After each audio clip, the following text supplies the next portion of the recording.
Petroleum मसनूआत की कीमतों में मामूली कमी की तजवीज़। पेट्रोल की कीमत में 25 पैसे फी लीटर कमी की तजवीज़ की गई है। ज़राए ऐसा बता रहे हैं कि लाइट डीजल की कीमत में 2 रुपये 90 पैसे फी लीटर कमी की सिफारिश कर दी गई है।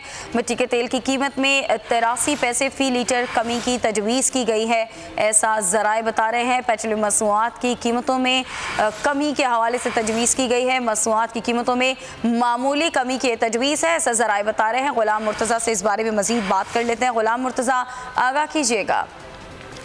जी बिल्कुल, ओगरा ने पेट्रोलियम मसनूआत की कीमतों में कमी की समरी वजारत पेट्रोलियम को इरसाल की है और वजारत पेट्रोलियम के ज़राए ने बताया है कि समरी मौसूल हो चुकी है और वो मशावरत कर रहे हैं वजारत खजाना के साथ। हाई स्पीड डीजल की कीमत में 2 रुपये 40 पैसे फी लीटर कमी, जबकि पेट्रोल की कीमत में 25 पैसे फी लीटर कमी की तजवीज़ ओगरा की जानिब से भिजवाई गई है। लाइट डीजल ऑयल की कीमत में 2 रुपये 90 पैसे फी लीटर कमी की तजवीज़ है, जबकि मिट्टी का तेल जो है उसमें 83 पैसे फी लीटर कमी का जो है समरी भिजवाई गई है।